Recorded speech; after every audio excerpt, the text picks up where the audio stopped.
అందరికీ నమస్కారం. నేను doctor Sumitra, fertility specialist, Gayatri fertility centre, Proddatur.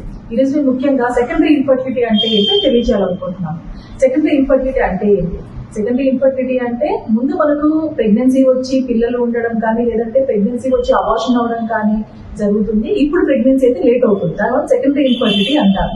ఈ సెకండరీ ఇన్ఫర్టిలిటీకి ముఖ్యంగా ఆడవాళ్ళ ఒకటి రీజన్ కాదు, మగవాళ్ళలో కూడా ప్రాబ్లమ్స్ ఉండడం వల్ల ఇన్ఫర్టిలిటీ అనేది జరుగుతుంది. ముఖ్యంగా మగవాళ్ళలో ఎలాంటి రీజన్స్ ఉంటే మనకు ప్రెగ్నెన్సీ అనేది సెకండ్ ప్రెగ్నెన్సీ అనేది లేట్ అవుతుంది. మగవాళ్ళకు వచ్చేసి ఏజ్ ఫ్యాక్టర్, అంటే మనకు వయసు ఎక్కువ ఉన్నప్పుడు ఏమవుతుంది అంటే స్పర్మ్ యొక్క డిఎన్ఏ అనేది కొంచెం డ్యామేజ్ అవ్వడం జరుగుతుంది. ఈ డిఎన్ఏ క్వాలిటీ తగ్గడం వల్ల స్పర్మ్ మొటిలిటీ కానీ కౌంట్ కానీ అన్ని తగ్గుతాయి. దానివల్ల ప్రెగ్నెన్సీ లేట్ అవుతుంది. ఏజ్ తో పాటు అడిక్షన్స్, అంటే చాలా మందికి స్మోకింగ్ కానీ డ్రింకింగ్ కానీ ఇలాంటి హ్యాబిట్స్ ఉంటాయి.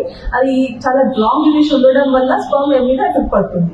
నెక్స్ట్ వచ్చేసి ఇన్ఫెక్షన్స్ అంటే ఏదో టీబీ కానీ లేదంటే అది వెనీరల్ డిసీజ్ ఉండడం వల్ల ఏమవుతుంది అంటే కనుక ఈ రిప్రొడక్టివ్ ట్రాక్ట్ అనేది డ్యామేజ్ అవ్వడం వల్ల మనకు ప్రెగ్నెన్సీ అనేది లేట్ అవుతుంది.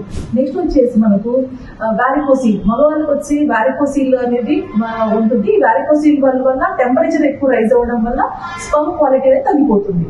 నెక్స్ట్ వచ్చేసి డయాబెటీస్ మిలిటస్, కొందరు మగవాళ్ళకి విత్ ఏజ్ వాళ్ళకి డయాబెటీస్ రావచ్చు. ఈ డయాబెటీస్ వల్ల వాళ్ళకి స్పర్మ్ యొక్క క్వాలిటీ తగ్గుతుంది. సో మగవాళ్ళలో ఈ కండిషన్స్ అన్ని ఉన్నప్పుడు సెకండ్ ప్రెగ్నెన్సీ లేట్ అవుతుంది.